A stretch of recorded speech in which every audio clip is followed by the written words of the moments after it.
Hey guys, this is Equilibrium. If this is your first time hearing my voice, surprise.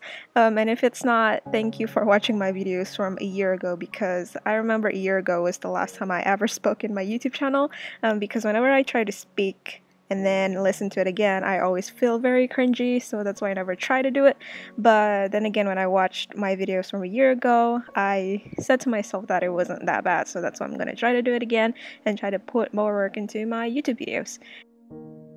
So as always, the first steps to a drawing is to do the line art and to do the color blocking. And usually when I try to do the line art, I always try to make it thin and precise. But in this one, I'm just too lazy to do that. So I just made it very sketchy. And then just do color blocking directly on that. So here I'm trying to make the face. I've been doing a lot of portrait studies lately.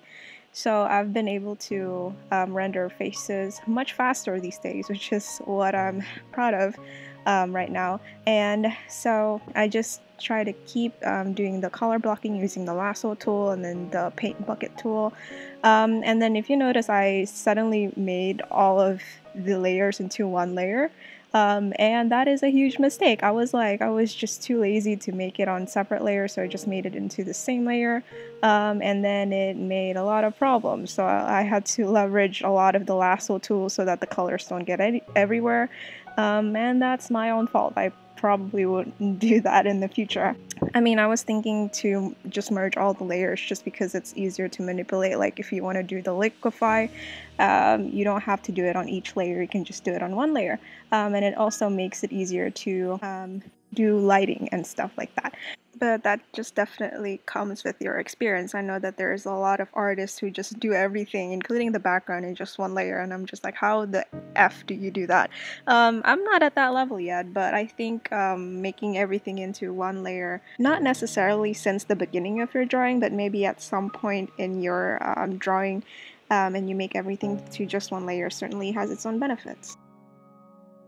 Definitely a big part of my art style is that I like to use the lasso tool combined with the multiply blending mode of the airbrush to make sharp edges that sort of blends on the other end, if that makes sense.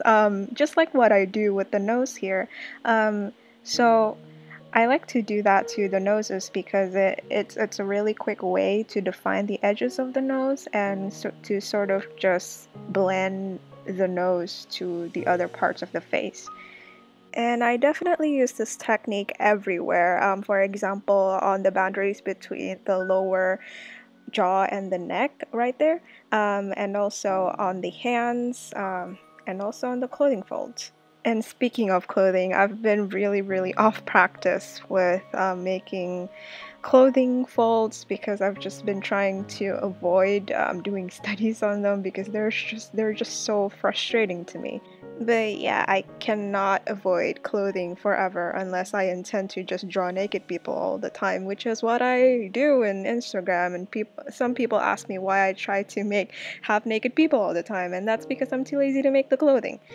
And this is definitely one of my favorite parts of doing a painting is adding those reflective lights. So if you notice, I'm adding some blue on the skin and on the gloves and on the red shirt that she's wearing to add some blue because it comes from the light from the sky. So it depends on the color of your background. In my case, I was doing the color of the sky, so that's why the reflective lights are blue. But if your character is, let's say, sitting on the grass, the reflective light would be green. And it definitely makes the painting more realistic if you're aiming for that semi-realistic style. But I mean, I think if you're aiming for anime style, it would go well. Also, it makes it more lifelike and three-dimensional. And well, up to this point, I really don't know what to say, and that's why I've been trying to avoid doing voiceovers these days because whenever I do my speed paintings, I don't really know what else to say other than just keep rendering.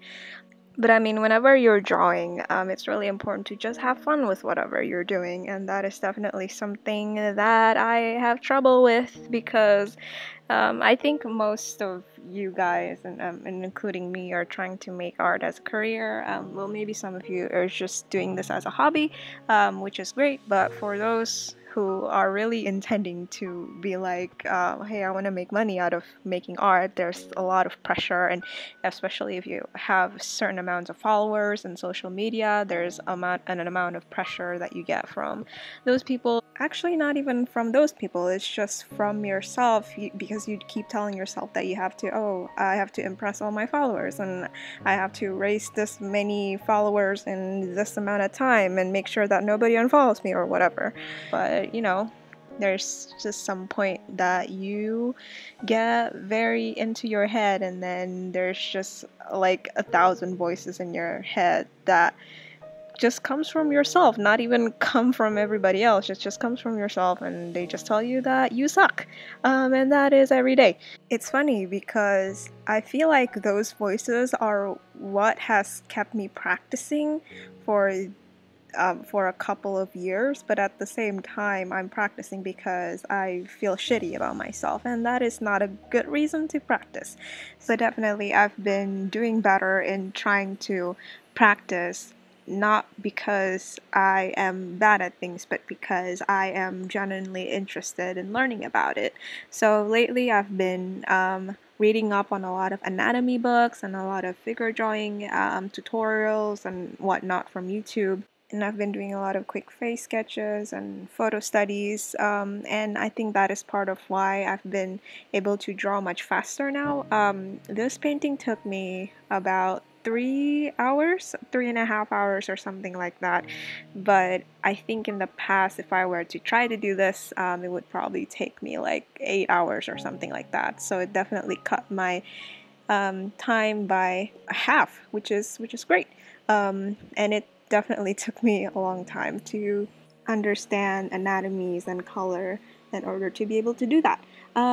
Okay, so we're almost at the end of this painting. Yay! So I'm doing some of the background here. So I found a brush from DeviantArt with trees. And I'm using some stock photos to add the sakura petals and also the clouds. So because I'm not very good at making those background props or whatever you call it, so I decided to just use some stock photos, and that's completely fine, I think. uh, and here I'm just doing some color adjustments and just adding some overlay on top of the drawing so that it looks so that the color pops a little bit more. And I also added the vibrance so that the colors doesn't look dull. And there you have it. I really hope you enjoy the drawing and the speed painting and me blabbering about all of the stuff that is not related to this drawing. But I've had a lot of fun with this, and I'll probably do some more of these voiceover, maybe not to a speed painting, but maybe to something else. I'm not completely sure, but I'll try to figure it out because I've been trying to talk more because I don't talk well, so I'm trying to be better at talking at least. And yeah, and while you're here, please check out my other speed paintings or tutorials if you're interested, and please subscribe to my channel and leave a comment down below on what videos you'd like me to do because I would really love to be back in YouTube again. Okay, see you guys!